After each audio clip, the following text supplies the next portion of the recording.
자,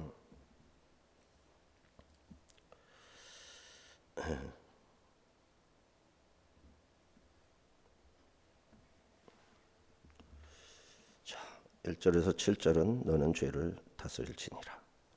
가인에게 주시는 말씀을 중심으로 살펴보면 1, 2절을 읽겠습니다. 아담이 그의 아내 하와와 동침하매 하와가 임신하여 가인을 낳고 이르되 내가 여호와로 말미암아 득남하였다 하니라. 그가 또 가인의 아우 아벨을 낳았는데 아벨은 양치는 자였고 가인은 농사하는 자였더라. 아들은 하와가 낳았죠. 내가 여호와로 말미암아 득남 얻었다라는 뜻의 가인, 하와가 말한 대로 이름이 가인이 되었어요. 소유하다, 얻다. 그리고 또 아들을 낳았어요.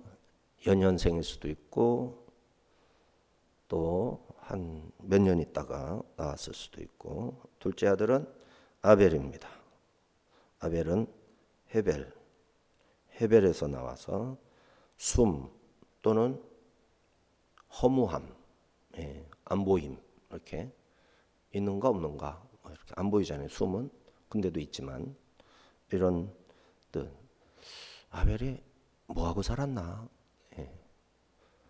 그 후손들이 기억할 만한 게 뭐 특별하게 형한테 맞아 죽었어. 그러면 그 인생이 허무해 보이는 거죠. 아벨이 그런 비슷한 뜻으로 여겨집니다. 가인은 땅을 경작하는 사람, 아벨은 양을 치는 자. 한 사람은 농부요, 다른 한 사람은 목자. 둘 다 하나님이 주신 직업이죠. 둘 다 하나님의 창조 세계를 다스리고 맡아서 관리하는, 정신 똑바로 차리고 감당해야 할 중요한 직분들이죠. 이거를 과하게 해석을 해서 양을 잡아서 하나님께 드리는 것은 대속이기 때문에 거기까지 맞죠. 그러면 농사 짓는 것은 하나님께 못 드리나? 그거 아니죠. 가인도 하나님 앞에 소제도 드릴 수 있고 또 11조도 드릴 수 있고 이런 제사를 드릴 수가 있어요. 그런데 중요한 거는 뭘 드렸느냐가 아니라 어떤 마음으로 드렸느냐. 히브리서에서 말하는 거죠. 3절 5절입니다. 세월이 지난 후에 가인은 땅의 소산으로 제물을 삼아 여호와께 드렸고 아벨은 자기도 양의 첫 새끼와 그 기름으로 드렸더니 여호와께 아벨과 그의 제물은 받으셨으나 가인과 그의 제물은 받지 아니하신지라. 가인이 몹시 분하여 안색이 변하니. 왜 안색이 변했을까요? 하나님이 안 받아서? 아니죠.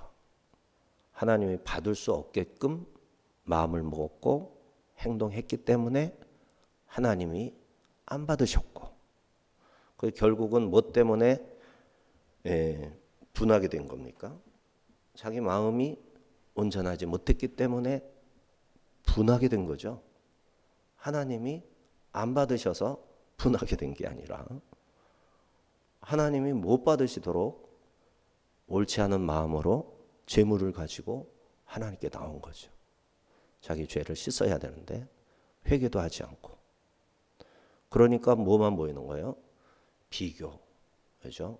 시기, 이런 마음을 가지고 제사에 임했던 거죠. 자, 오늘 본문에서는 자세한 이유를 설명하진 않아요. 정황을 보고 우리가 알 수 있을 뿐이죠. 히브리서에서 아벨은 믿음으로 더 나은 제사를 드렸다.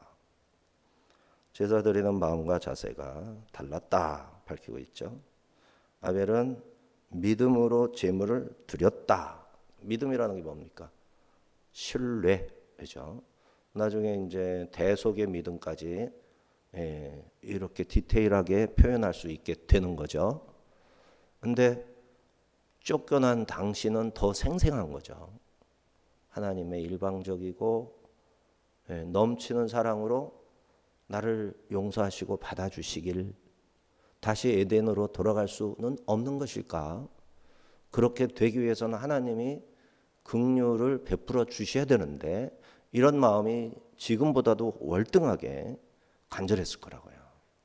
그런데도 속죄의 의미는 전혀, 회개의 의미는 전혀 없었던 거죠. 그러니까 하나님 앞에 합당한 마음이 아닌, 믿음이 없는 마음, 하나님을 의지하지도 않아요. 하나님께 의지해서 은혜를 구하고 하나님이 은혜가 없으면 예배도 불가하고 모든 것이 은혜로만 된다라는 표현이 없어요. 그래서 몹시 분했고 안색까지 변했던 거예요. 그의 마음이 뒤틀리고 얼굴이 굳어졌던 겁니다. 이때 하나님이 찾아와 가인에게 물으십니다. 6절 7절 여호와께서 가인에게 이르시되 내가 분하여 함은 어찌 됨이뇨 안색이 변함은 어찌 됨이냐 내가 선을 행하면 어찌 낯을 들지 못하겠느냐 선을 행하지 아니하면 죄가 문에 엎드려 있느니라 죄가 너를 원하나 너는 죄를 다스릴지니라. 하나님의 명대사, 하나님이 한 말씀만 하면 다 명대사죠. 사람을 살리고 문제를 완전히 장악하시는 능력의 말씀이 하나님의 입에서 나오는 말씀이죠. 선을 행했다면 어찌 네가 낯을 들지 못하겠느냐. 그러면 뭐죠? 낯을 못 드는 걸 보니까 너는 선하게 행하지 않음을 너 스스로가 아는 거다. 하나님은 원래 아시는 거고. 그런데 선을 행하지 아니하면 죄가 문에 엎드려 있느니라. 선을 행치 않았기 때문에 죄를 짓게 될 가능성이 주변에 환경적으로 영적으로 문 앞에 웅크리고 있다가 덮쳐버리는 거죠. 그래서 그 문 앞에 웅크리고 있던 죄로 인해서 범죄하게 되는 겁니다. 그런 마음이 너에게 있다. 하지만 너는 죄를 다스려라. 이렇게 하나님이 가인에게 말씀하셨습니다. 히브리어로 죄가 엎드려 있다. 핫하트 로베츠 짐승이 먹이를 덮치기 위해 웅크리고 있는 동물의 왕국에서 사자가 그러고 또 퓨마가 그러고 잘 달리는 치타가 그러죠. 웅크리고 있다가 살금살금 다가가서 사정권이다 싶으면 총알처럼 튕겨나가 덮치는 거. 그렇게 하고 있다. 엎드려 있다는 말이 그렇게 하고 있다. 이빨도 그 자리에서 웅크리려고 다 갈아놨을 거고 이빨도 다 준비해놨을 거고 발도 막 잘 달릴 수 있도록 다 준비가 돼 있는 상태죠. 죄는 멀리 있는 게 아니라 문 앞에 바로 마음 문 앞에 있다. 마음 문입니다. 죄가 너를 원하지만 너는 죄를 다스려라. 죄가 원하는 대로 하지 말고 네가 무엇을 해야 할지 생각을 하고 죄가 원하는 마음을 진정시키고 자제시키고 제압하고 통제하라. 이렇게 말씀하셨어요. 형제들이 첫 번째 제단 앞에서 갈렸습니다. 직업이 높고 낮음이 아니었고 재물이 많고 조금도 아니었고 하나님 앞에 섰을 때 하나님께 대한 믿음의 유무였어요. 그래서 갈라진 겁니다. 지금 우리 모두는 예배자들입니다. 하나님을 찬양하고 헌금도 하고 기도도 드리고 하나님은 예배, 찬양, 헌금, 기도에 뭘 담았나 보시는 거죠. 히브리서에 의하면 믿음을 담는 거죠. 믿음. 하나님이 행하신 일, 말씀하신 거, 약속, 하나님의 선하신 뜻, 나를 구원하신 것, 그리스도의 대속의 피로 내 죄 씻어주신 것, 이런 거를 내가 믿는 겁니다. 자, 8절 9절 분위기가 달라집니다.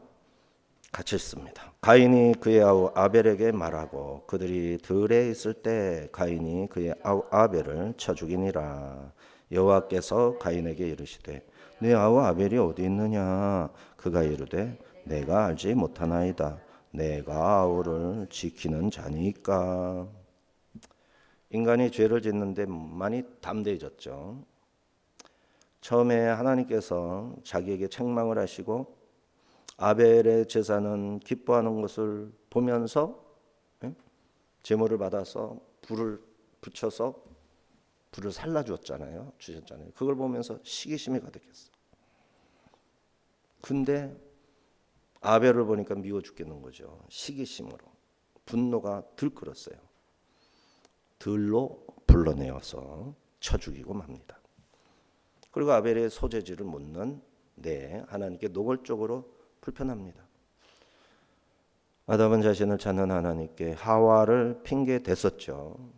하나님께서 함께 있게 하신 저 여자가 나에게 선악을 알게 하는 나무의 열매를 주므로 내가 먹었나이다. 하나님이 저 여자를 나에게 주셨기 때문에 저 여자가 나에게 주는 그 선악과를 먹었나이다. 결국은 누구한테 책임 전가한 거죠? 하나님께 책임을 전가시키려 했어요. 가인은 자신의 살인 행위를 감추고 아니 제가 내 아우 아벨을 지키는 자입니까? 그놈이 어디 있는지 나 상관 안 씁니다. 이렇게 원망하면서 자기의 죄를 감췄습니다. 죄의 양상이 다양해지고 있습니다. 죽이기도 하고 숨기기도 하고 책임을 전가시키기도 하고 거기에서 죄가 폭발적으로 나오게 하는 그런 시기의 마음, 질투의 마음, 그렇죠? 이런 것들이 막 짐승을 잡아먹는 식생활의 변화에 의해서 짐승처럼 변해가고 있는 거예요. 10절 12절 이르시되 내가 무엇을 하였느냐 네 아우의 핏소리가 땅에서부터 내게 호소하느니라 땅이 그 입을 벌려 내 손에서부터 내 아우의 피를 받았은즉 내가 땅에서 저주를 받으리니 내가 밭을 갈아도 땅이 다시는 그 효력을 내게 주지 아니할 것이요 너는 땅에서 피하며 유리하는 자가 되리라. 내가 뭘 행했냐 하시면서 너가 행한 거 때문에 네 아우의 피가 땅에 떨어질 때 땅이 그 피를 입을 벌려 받아 먹었고 그것 때문에 땅의 저주가 너한테 나에게 요구를 해서 너한테 갈 수밖에 없고 그래서 너는 땅으로부터 저주를 받아 밭을 갈아도 땅이 너에게 먹을 것을 내주지 않을 거다. 너는 오히려 그 땅에서 도망다니는 신세가 될 것이다. 아벨의 피가 가인을 고발했다. 이렇게 법정적으로 선언하셨어요. 그리고 가인을 저주라는 심판을 행하셨습니다. 우리 주 예수 그리스도는 가인과 정반대로 책임을 회피한 게 아니라 형제들의 아우들의 죄로 인해서 그들이 죽게 됨을 보고 그 죄값을 자신이 짊어지고 대신해서 죽으셨죠. 피도 대신해서 흘려주셨죠. 하나님의 완전한 사랑. 인간은 불완전하고 범죄한 족속이고 하나님 앞에 이런 순수한 마음을 가질 수가 있다 없다? 없어요. 있으려면 반드시 하나님의 성령께서 주시는 그런 마음을 받아야 돼요.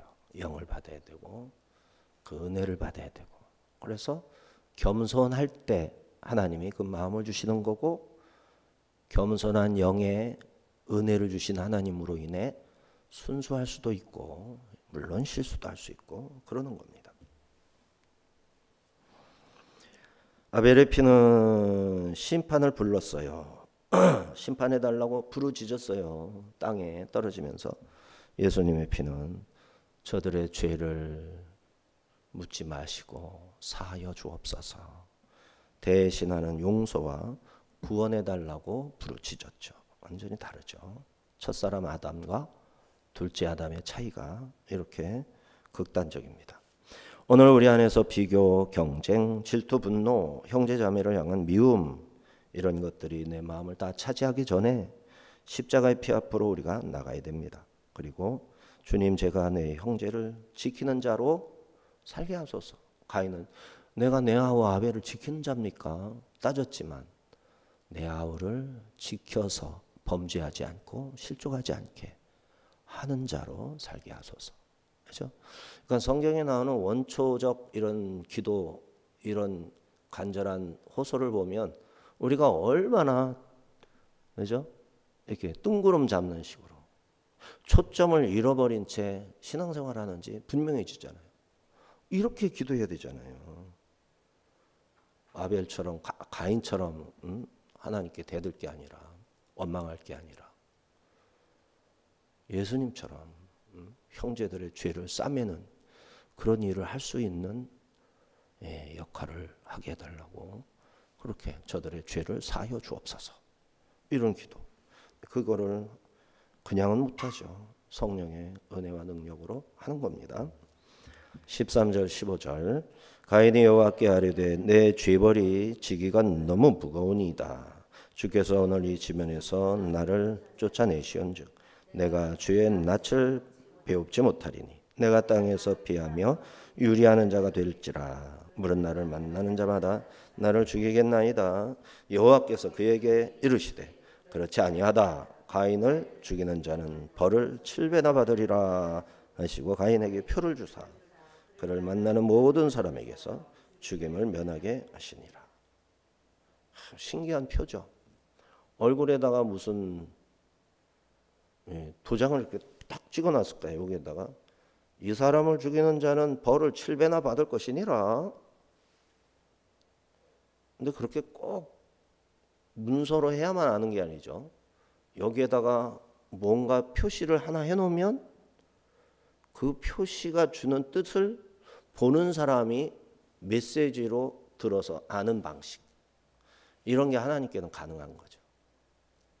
마치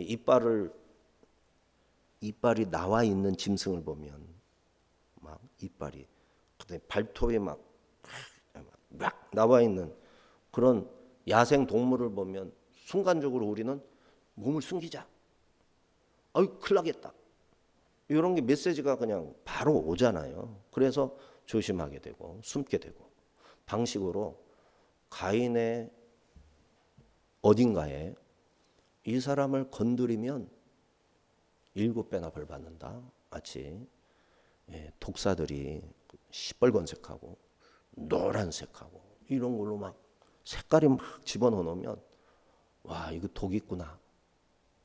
그래가지고 사람들이 겁을 먹잖아요. 짐승, 모든 짐승들이 그런 식이죠. 그런 표를 주신 거예요. 자, 가인이 동생을 죽이보니 자기도 자신의 수많은 아우들에게 살해될 수 있다. 아담과 하와가 두 사람만 난 게 아니죠. 셋째 셋을, 이름이 셋이에요. 참 셋을 낳은 다음에 그 뒤에 계속 자녀를 낳았죠. 무지하게 오랫동안, 그리고 930살까지 살았잖아요. 계속 자녀를 낳았어요. 근데 그 동생들이 다 형은 죽여야 된다. 자기처럼, 가인처럼 형이란 것들은 죽여야 돼. 이러고 덤비면 어떻게 감당하냐고 깨달은 거예요.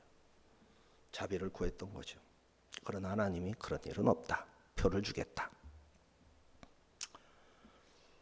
자신의 아버지 아담이 에덴에서 쫓겨났던 것처럼 가인도 놋 땅으로 에덴의 동쪽으로 왔는데 거기서도 놋 땅이라는 데로 쫓겨갔습니다. 이 사람 놋 땅으로 가서 살았죠. 약 지구의 인구가 100억 명까지 늘어났었다고 그래요. 100억 명까지 늘어났으니까 한반도까지 왔겠지. 그죠? 65억인데 한반도, 아메리카까지 갔잖아요. 근데 그 당시에 지형 구조는 달랐지만 상당한 먼 데까지 와서 살았겠죠. 그런데 창세기 11장에 가가지고 그게 폭발적으로 이제 더 하니까 뭐 여러 가지 변수가 있겠으나 그 많은 사람들이 노아 홍수 때 다 죽고 오직 몇 명만 살아남죠? 8명만 살아남아요. 8명만. 세 아들과 세 며느리, 노아 할아버지와 노아의 부인, 어머니죠. 아이들의 어머니. 이렇게 해서 8명이 다시 인류를 새로 시작을 한 거예요. 근데 이제 그때 인간으로 쳐져가지고 다 바다에 빠져서 죽지 않고 살아남은 동물들이 있잖아요. 예컨대 오랑우탄, 그다음에 침팬지, 그리고 이런 원숭이들은 사람하고 많이 비슷하잖아요.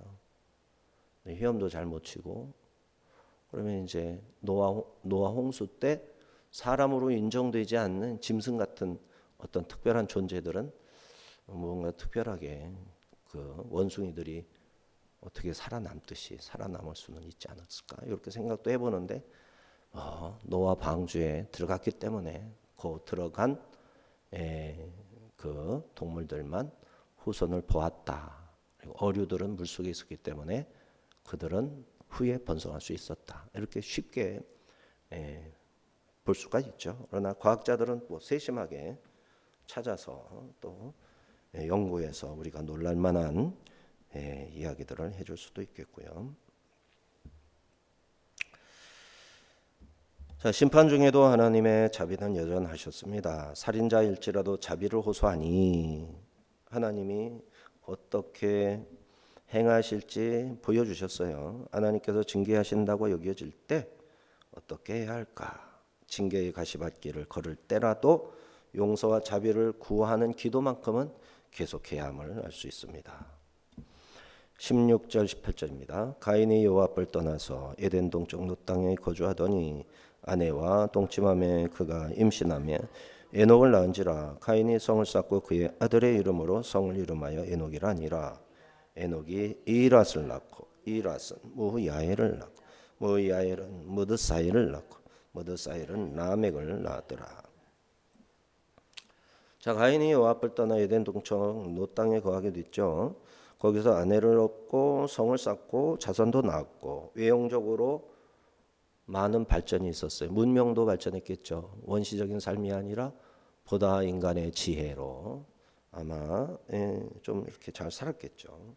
외형적으로 보면 문명은 발전하고 도시가 세워지고 문화가 꽃피고 악기와 농기구 기술도 발전하게 됩니다. 그러나 그 문명의 깊은 곳에서 죄도 자리 잡고 점점 거칠고 사악해지는 이런 게 함께 자라나는 것을 볼 수 있습니다. 19절 22절 라멕이 두 아내를 맞이하였으니 하나의 이름은 아다요 하나의 이름은 실라였더라. 아다는 야발을 낳았으니 그는 장막에 거주하며 가축을 치는 자의 조상이 되었고 그의 아우의 이름은 유발이니 그는 수금과 퉁소를 잡는 모든 자의 조상이 되었으며 실라는 두발가인을 낳았으니 그는 구리와 쇠로 여러 가지 기구를 만드는 자요 두발가인의 노인은 나아마였더라. 자, 라멕이 다처를 했죠. 최초의 다처제 라멕입니다. 한 남자 한 여자가 합하여 한 몸이 되라. 이 질서를 라멕이 깨뜨려 버린 거죠. 불순종한 거예요. 얼마나 악합니까? 하나님이 하라는 대로 안 하고. 두 명쯤이야 이러면서 시작했죠. 하나님의 질서를 무너뜨렸습니다. 요새는 뭐 6색깔의 무지개도 나오질 않나. 별이별 문제들이 뭐. 하나님의 말씀보다 내 욕망을 앞세운 겁니다. 인간은 번영해 보일 수 있지만 길을 잃은 상태로 전락하고 있습니다. 두 아내 중 아다는 야발과 유발을 낳습니다. 실라는 두발가인을 낳았습니다. 이렇게 세 명의 손자가, 야발은 가축을 치는 자, 유발은 음악을 하는 자, 두발가인은 구리와 쇠를 다루는 기구 만드는 자.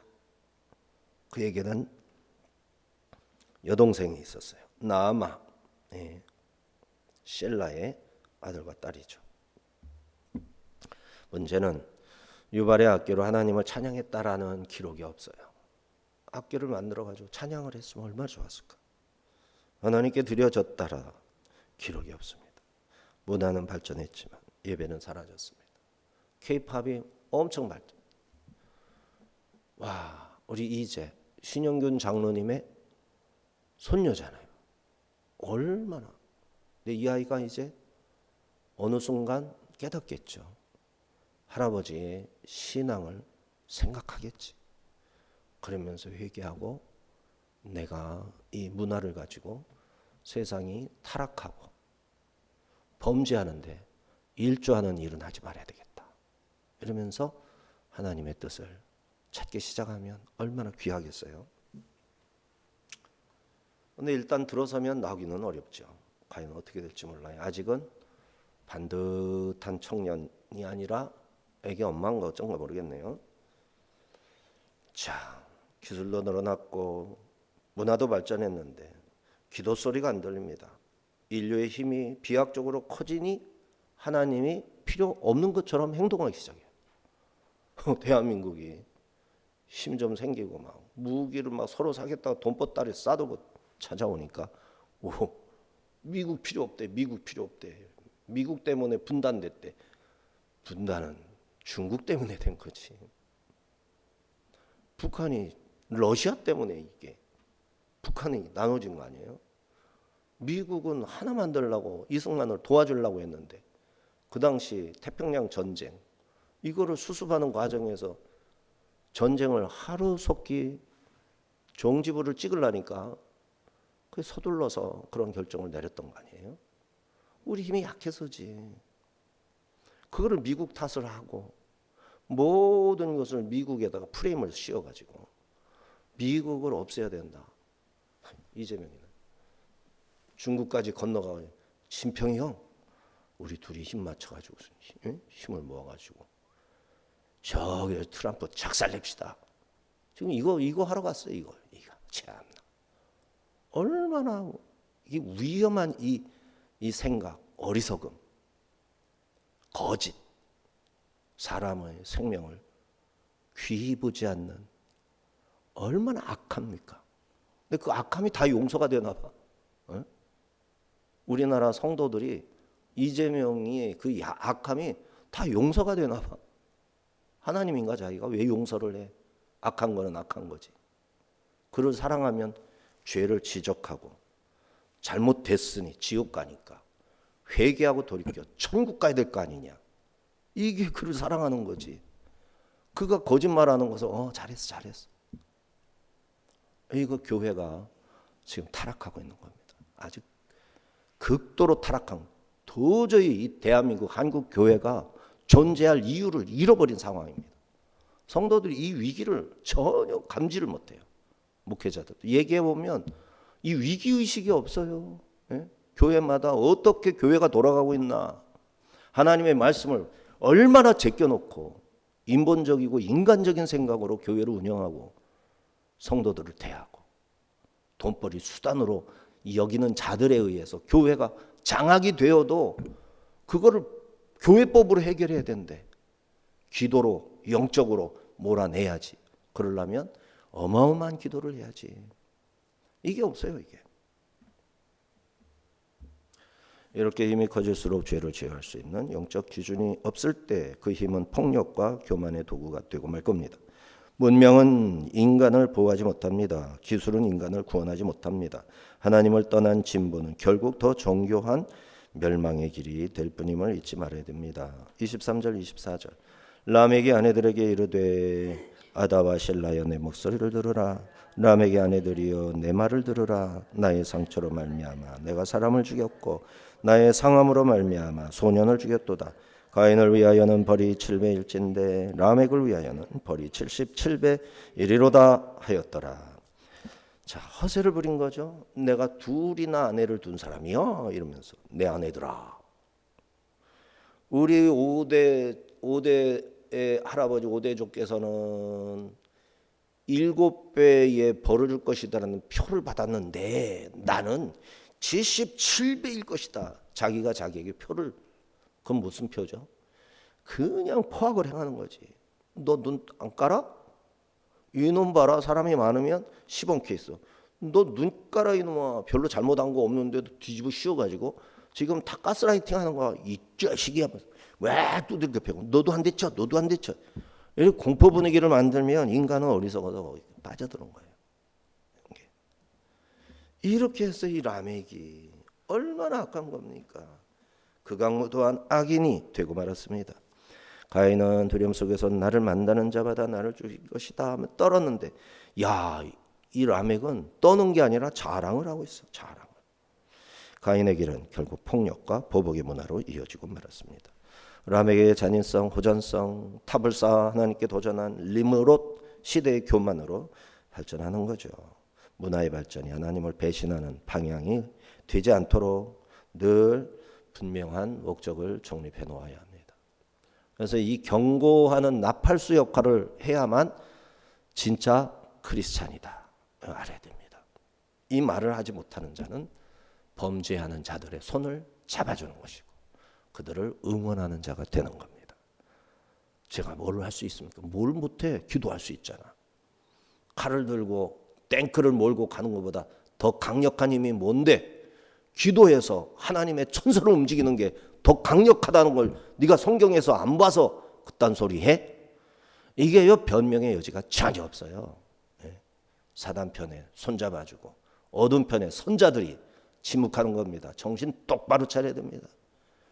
이러한 사단 편에서 사단을 응원하는 자들이 마치 자기는 정상적인 신앙인인 것처럼 교회에 와서 다 이러고 예배드리는 거 이러고 예배가 진정 예배입니까 그게? 과거 예배는 다 서서 기도하세요 하면 땅바닥에 탁 엎드려가지고 쉬지 않고 하나님을 경배했다고 찬송하고 찬양하고 지금 그런 게 어디 있어? 아주 왕처럼 앉아가지고 예배드리잖아. 이게 과연 하나님 앞에 합당할 것인가? 25절 26절 아담이 다시 자기 아내와 동침하매 그가 아들을 낳아 그의 이름을 셋이라 하였으니 이는 하나님이 내게 가인이 죽인 아벨 대신에 다른 씨를 주셨다 함이며 셋도 아들을 낳고 그의 이름을 에노스라 하였으며 그때 사람들이 비로소 여호와의 이름을 불렀더라. 죄의 역사는 가인과 라멕의 일로 흘러가지만 은혜의 역사는 셋으로 에노스로 이어가게 됩니다. 죄의 문화가 폭력과 보복을 노래할 때 믿음의 공동체는 여호와의 이름을 부르면서 기도와 예배의 문화를 일으킵니다. 오늘 이 시대 라멕의 노래가 가득한 시대입니다. 폭력, 보복, 힘의 과시, 미디어와 문화 속에서 자랑하는 노래를 부르는 시대입니다. 그러나 하나님은 그런 시대 속에서 셋과 에노스와 같은 사람을 일으켜 세우시는 거예요. 우리 예배가 아벨의 예배되어야 하겠습니다. 예배드릴 때마다 가인처럼 믿음 없이 예배드리는 것은 아닌지 점검해야 합니다. 죄가 문 앞에 엎드려 있다라는 말씀대로 그 죄를 다스리는 은혜를 구해야 합니다. 형제들을 볼 때마다 나는 그 형제를 지키는 자다. 이래 마음을 먹어야지. 내가 내 형제를 내 아우를 지키는 자니까 하나님께 따지는 자가 돼서는 안 되겠습니다. 폭력과 보복의 노래되는 시대 속에서 여호와의 이름을 부르는 기도의 사람, 예배의 사람으로 서야 하겠습니다. 가인의 길, 라멕의 노래 떠나서 셋과 에노스의 줄에 서는 성도, 십자가 아래서 서로를 품는 형제 자매가 되어야 하겠습니다. 기도합니다. 하나님 아버지 감사합니다.